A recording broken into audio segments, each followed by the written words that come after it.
Hello. That was a horrible beginning. I'll just start from here, shall we? Hi. This is going to be my first actual on purpose for YouTube video tutorial for this guy. Crafter's Secret. It's a free pattern. Came on the inside of their label. For this beautiful thing. They call it a stained glass throw. I had looked online for a tutorial and could not find one because the instructions that you see here that are not focusing, there we go, have the thinnest size, you can see that, about 54 by 72, and have the hexagon size, which is about 4 by 4.5, but it does not anywhere on this tell you how many actual pieces to make, which is insane. So depending on how you do the math on it, either by total square inches or dividing those dimensions by these dimensions or whatever, you can end up with anywhere from 190 something to well over 200, as you can see there. So, yeah, I'm making my own tutorial on how to do this. And here are the instructions. I suppose you can pause the video and look at them. Let's do this. Okay. So you start using color A. This thing calls for 15 different colors. I just used random stuff and went to the clearance bin and just picked up whatever. And that's what I've been using, is just whatever. So focus. Alright. Using color A, chain 4 and slip stitch in beginning chain to form a ring. You have your base ring. Continuing with color A, chain 3 counts as your first double crochet in ring, chain 1, 2 double crochet in ring, 5 times, join with slip stitch. Okay, so I will go over 2 different ways to change colors. And so this first one, you've got your ring, and then you're going to make 6 pairs of these double crochets, and they're each separated by a single chain space, which is where your round 2 stitches will attach, will go in. So your round 2, attach color B with slip stitch in any chain 1 space. Chain 2 counts as the first double crochet in space. Chain 2, 2 double crochet in same space. Chain 1, 2 double crochet, chain 2, 2 double crochet in next space, and repeat. So you've got your 2 double crochets. This is a 2 chain space here. 2 double crochets, single chain space, and you repeat that all the way around. I'm sorry, I'm on my knee. Gotta change positions. Okay. Whew. Round 3. Attach color C with slip stitch in any chain 1 space. Chain 2 double crochet in space. Chain 1, 2 double crochet. Chain 2, 2 double crochet in next space. Chain 1, blah blah blah. Okay, so you're gonna do a combination of this pattern and this pattern in this round. You're gonna do your 2 double crochets with 2 spaces in your corners. That's what makes the corner of the hexagon, is those 2 spaces between those 2 pairs of double crochets. And then you're gonna do 1 space, pair of double crochet, 1 space, 2 pairs with the 2 space makes the corner. Alright, that's your 3rd round. I've been taking each of these pieces and adding a round, a single crochet black all the way around, and we'll show that, and then joining them with a back loop stitch on the wrong sides. Some of these don't have necessarily wrong sides or right sides because I did this crazy thing with tying my 2 different colors together, and I would flip it to make it an easier kind of a fake tie-in as opposed to the tie-in that's called for. If you have just a little bit of yarn and you're trying to make it stretch, that works pretty well because you don't have a lot of cutoff. If you're not really concerned about it, then the regular method's fine. Alright, let's get started.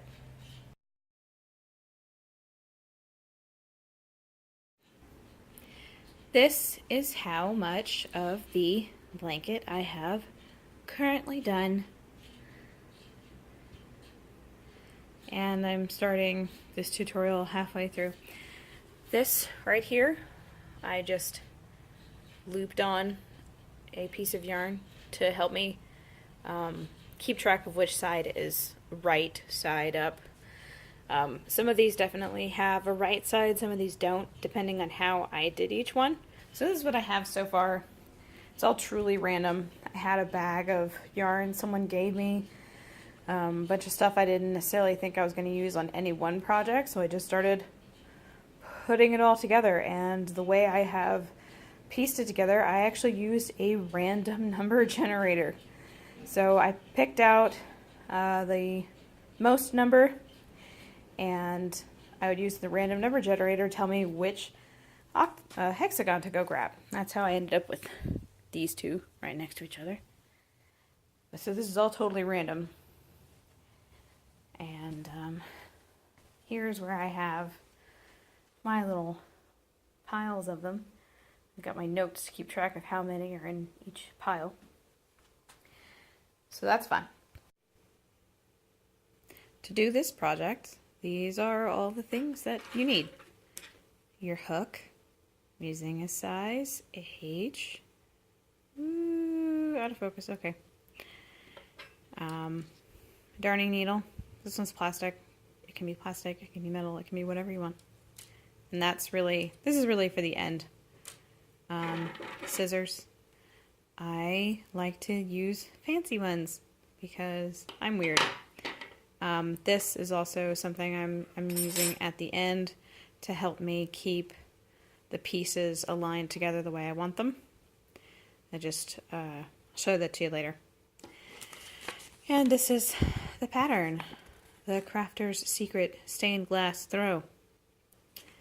And yep, here it is. My crazy notes on trying to figure out how to do this the way I want. At this point, I don't have to read this thing because I've done a million. And we will do some more. Okay, so we are going to start at the very, very, very beginning on how to make one of these little, hexagons. Yep, how to make these little hexagons. You're going to start by making a ring. Some people call it a magic ring. I call it just a base ring. I mean, everybody has their own terminology for things, right? So I'm going to be using this yarn. See if we can get the colors in here to be crazy. But I apologize for the lighting already. It's fluorescence. I'm in my office in case you couldn't tell by this background we've got going on. But it's not too busy, so hopefully you can see everything. So this was the middle of one of those variegated cake rolls or whatever. Got it out of a clearance bin. Clearance bin yarn is great for projects like this because you have a lot of different colors and you can just do whichever. Anyway, so you make your slip knot. If you don't know how to make a slip knot, I hold on to one end, kind of wrap it around my finger, tuck this under, and then I pull it through, and then you've got the knot forms around one side of the yarn, allowing it to slip back and forth. You can make it bigger, make it smaller. In this case, you'll make it smaller because you're cinching it down on your little needle. So you just do that. Pull, there it is. And then you're going to make your rings. You're going to start with a chain 4 base. Just 1, 2, 3, 4. Now this little trick to join I picked up from somewhere else. I don't remember where now, but I pulled my last stitch out real big. I'm going to put my needle back through this one so that you've got your V on top and your little loop through the bottom. Goes back over the top, cinch it, right? And then you slip stitch together. Ta-da! And then you chain. I chain 3. That could be wrong, but that's what I'm doing. That's the beginning of your double crochet. Sorry, pulling around my camera so I can see what I'm doing. Alright, so then you're going to do another double crochet. And I crochet around my little tail, single, make makes a space. I'm going to do double crochet and another double crochet and a single and another double crochet. I'm being patronizing. I don't mean to. And a single, and you're going to go until you have 6 pairs. So you've got a double crochet, double crochet, double crochet, and each one has a single chain space between them, making those little gaps. So I'll come back and I've got that done. Okay, so I've got 1, 2, 3, 4, 5 pairs. So I need to finish my last pair.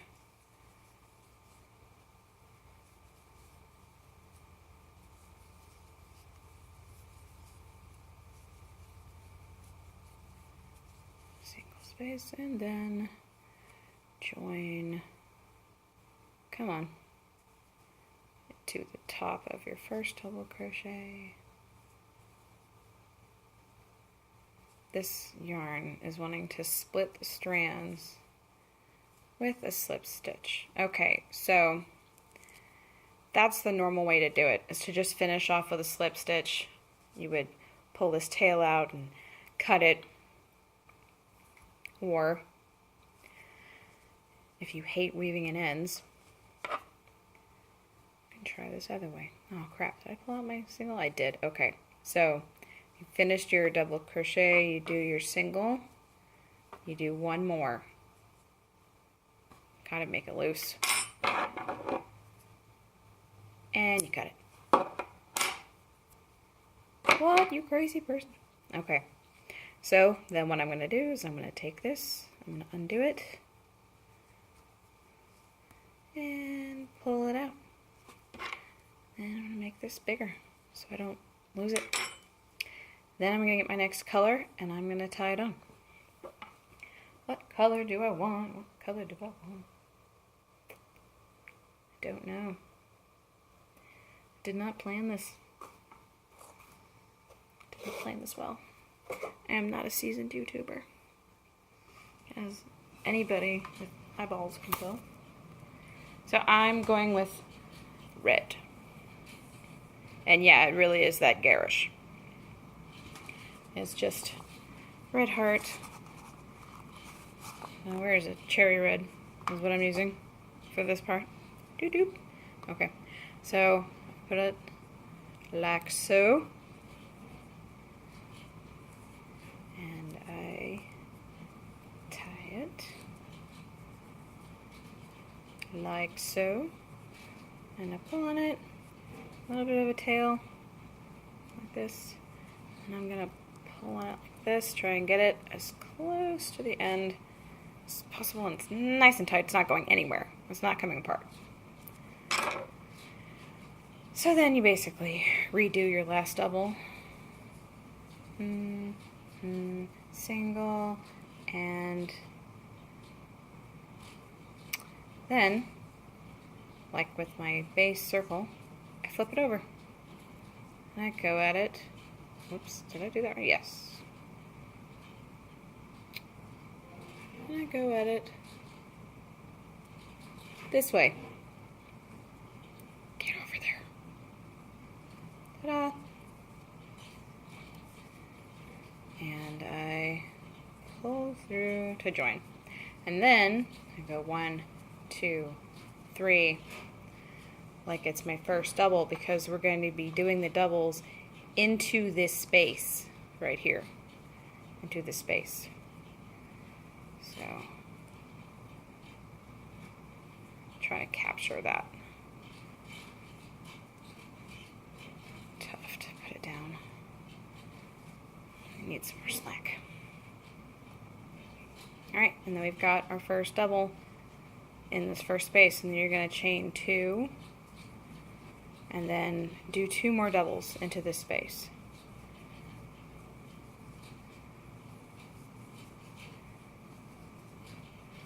And then you're going to chain 1.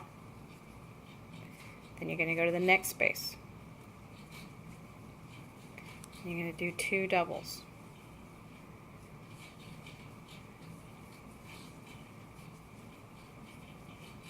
2 singles and 2 more doubles in the same space. And my yarn's getting tight.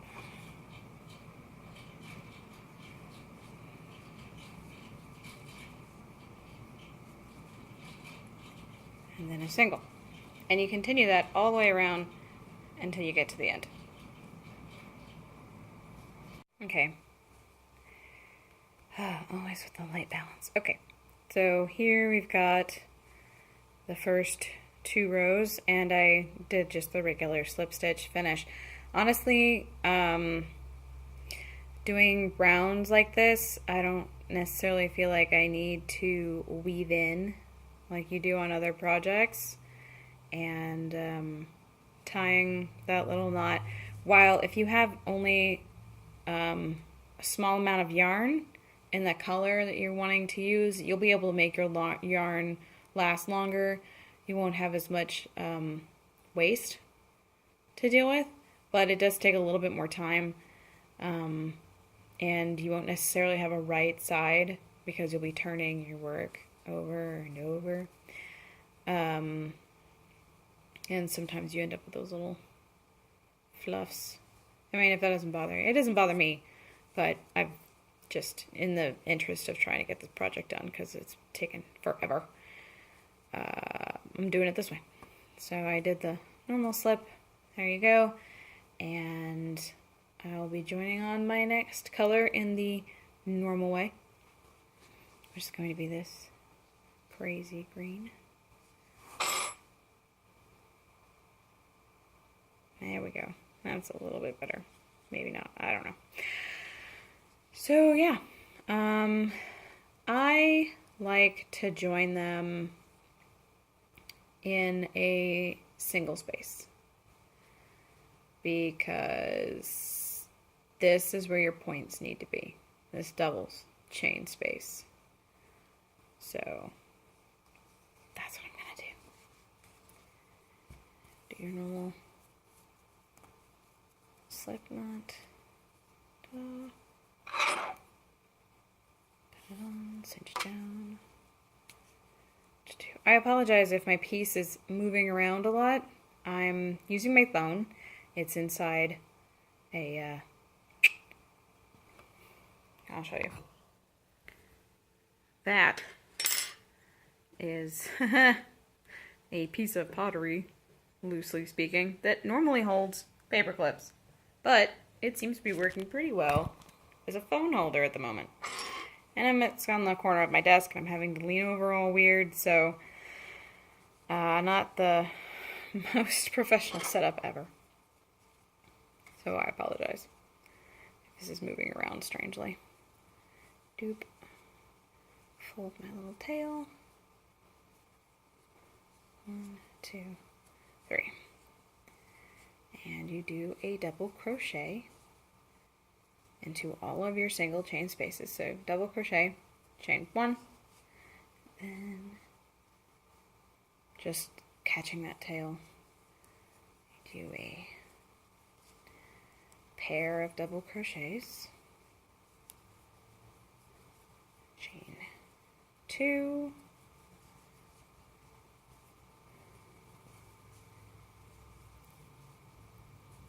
pair of double crochets, chain 1, double crochets,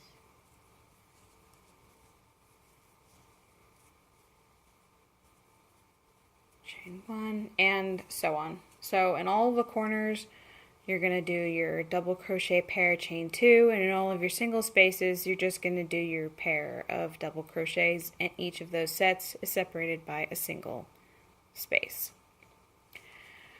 And that's how you do that. And it will be ready to join the others.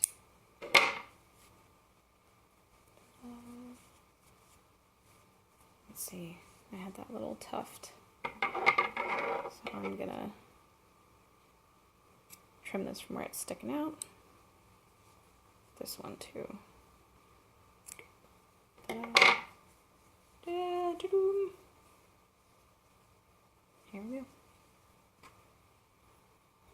mistake. Okay, so here we have this piece. The way I put it together doesn't necessarily have a right side because I didn't slip stitch finish off each round. I actually tied in the next piece of yarn to the last piece of yarn, so like you see a little knot right there. At the time I didn't think it would bother me, so there's little knots on each side. Here's one right here. You can't really see them, I have to point them out, but I've done it both ways. It's just kind of up to you. I just really don't like the idea of weaving in ends sometimes. But I did finish all of my last rounds with a slip stitch, as you can see, because I'm going to put a single crochet border around the edge of this and just crochet around this so it is hidden. Anyway, so it's nice and tight, and I've got my black for my border already on my hook. This is all being done with a size H. H? Did I say 8?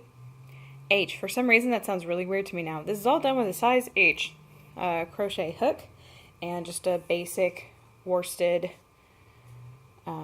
weight yarn. Sometimes I'll take a yarn if it's really soft and thin and I'll double it up. And that makes it a little thicker, a little stiffer, but I kind of like it. Let's see here. This one's not soft necessarily, but each strand is a little thinner, though I think it's technically still worsted, so I just double it up and crochet that way. I'll do a piece like that. Okay, so here we have our dealie, and I don't want to put it right on the corner because then you're going to have your slip stitch right there, and I feel like that's going to make it harder when you go to stitch it together.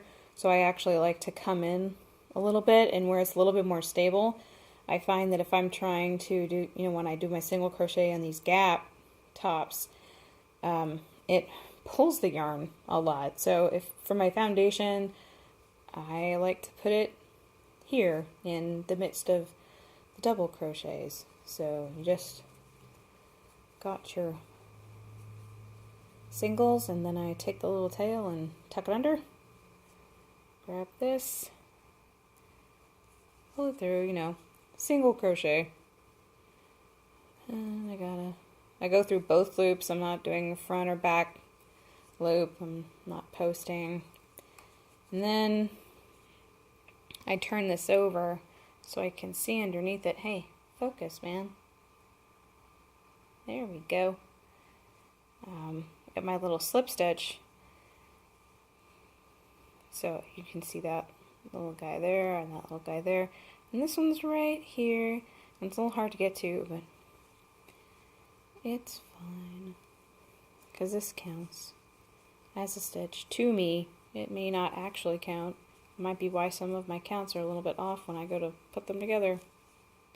Oh well, it doesn't matter. I'm being consistent. And as long as you're consistent, it's not really a mistake, is it?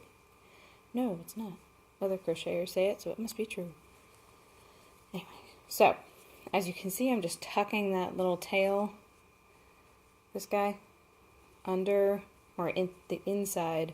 I'm crocheting around it, and it's going to be hidden. You won't be able to see it. See, you can't see it. It's fine. It's secure. It's not going anywhere. And I just do this all the way around, and it will make it a little ruffly because I'm not adding stitches in the corners. I'm just going around, but it'll straighten back out when you go to stitch all the pieces together into the finished blanket. Ta-da! Here it is. And let's see if I can back this up so you can, you can see the rippling a little bit. And that's from using a single around corners and not adding stitches. But like I said, it'll flatten out. Okay, so joining the piece to the project, well, not that one to the project. I take a piece of black yarn and I measure it across a page. 2.5 times if I'm going to be stitching on 3 sides, and that tends to give me just enough and a tail to weave in the end, and it's not a problem. It's actually a pretty good distance, and then I'm not ending up with much waste. Okay, so I was hoping that this angle works well. I might have to put this up on something and have it look at me. Anyway, so what you're going to need is your needle, your scissors, your hook, your keeper, and your actual joining yarn. So do the normal thing and make a slip stitch. Not a slip stitch, slip knot. Alright, slip knot, woo. And I just leave it. And then I take the other end and put it through the eye of my needle.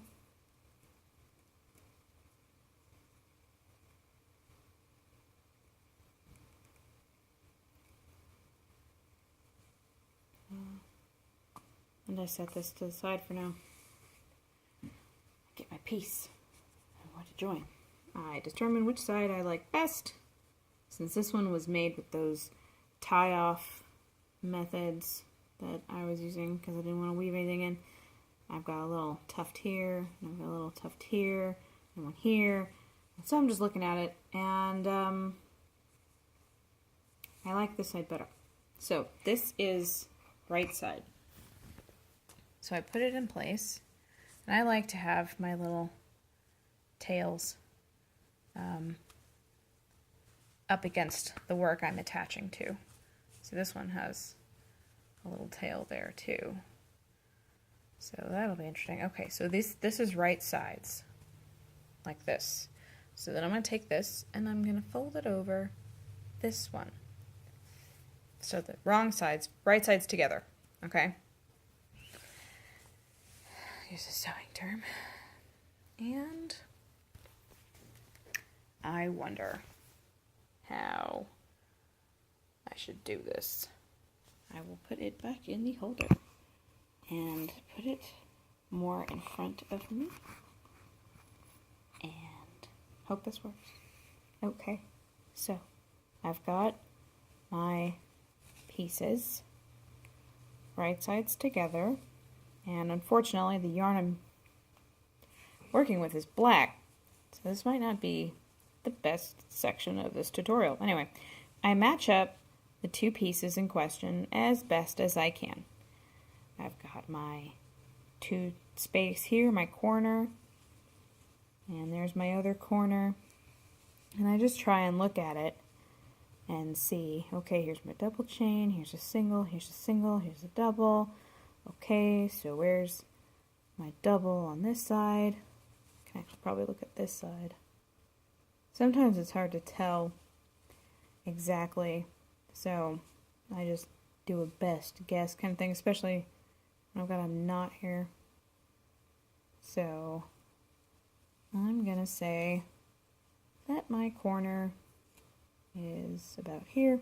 So I find where they match up in the far corner, because I'm going to start stitching from this corner out here and work my way this way, because the next one we're going to join to is this one, and then we're going to join to this one, and then it's done. So here is where I want to put my keeper.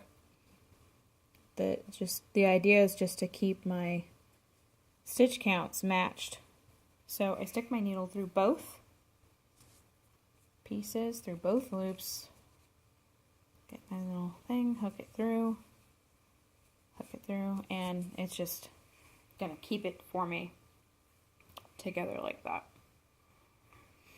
And then I can start on the other end, and I find my stitches that I want to use, and they are this one and this one. So what I'm going to be doing is I'm going to be sewing the back loops together, So it'll be the loop closest to you here and the loop on farthest to you here. And it'll end up being the back loops when you turn it over. So put through the first one.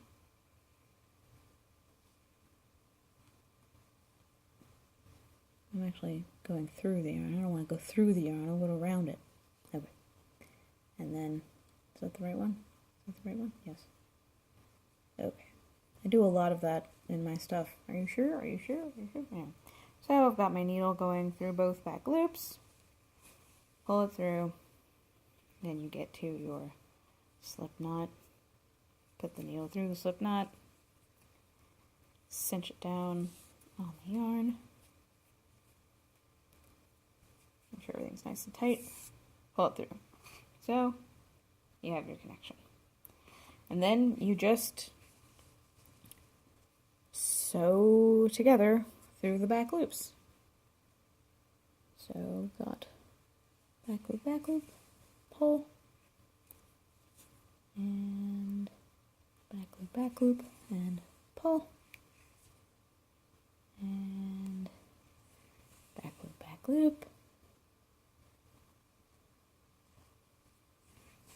loops, back loops. So earlier I showed the entire project and that little black piece that's over there that marks the right side, because one time I had this all balled up and I thought I had the right side up and I did not. So I actually stitched on a, hey, hold up here, what's going on? A hexagon backwards. It's fine, no one's really gonna notice.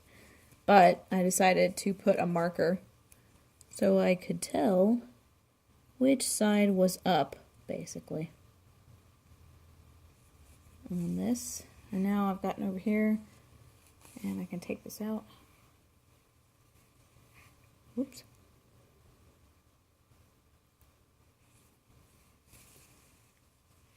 And now when I get to the other end, I just kind of check, because sometimes I think my counts are off somewhere, and I don't see it because it's dark yarn and I skip one or something. Something's always happening.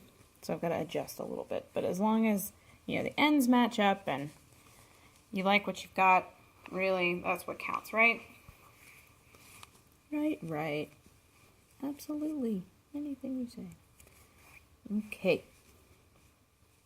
So, just kind of do the same thing again. And of course, you don't have to use a keeper or a marker. I just like to do it, especially if I find something to be confusing. I can use my marker, and that can actually match stitches from the marker back. I can go, oh, here's the pair, here's a pair, here's a pair, here's a pair, here's a pair. And I can just pair all the way down till I get down here into the corners. And I try to make sure all of the corners are stitched together. And depending on how far you want to take your stitching through on your pieces, sometimes you might actually still need to stitch a corner loop together because you didn't from the previous one for whatever reason. So that's what you do, and I'll come back and show you how I finish this. Okay, so I've got to the end. Let's readjust this exposure. Whoa, you can see. All right, so I've got to the corner and I've stitched through. Well, I'm going to stitch through again. Just kind of double it. Then I'm going to go back this way, turn it, go this way, and go this way one more time. And I try and kind of make it a little uneven.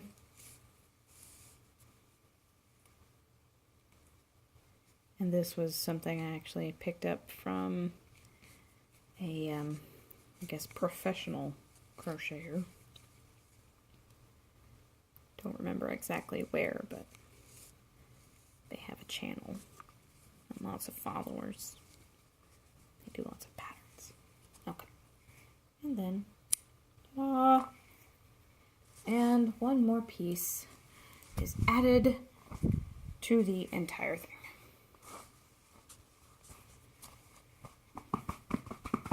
I like things flat. Okay. Ta-da! See, these edges are still a little wobbly, but when you attach, it's all straight.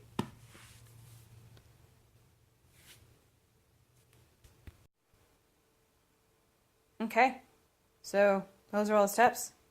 As you can see, this is not finished. It's going to be a while. The pace I'm going at, it's probably going to be a really long while. Pattern does call for a single crochet around the exterior once you're done.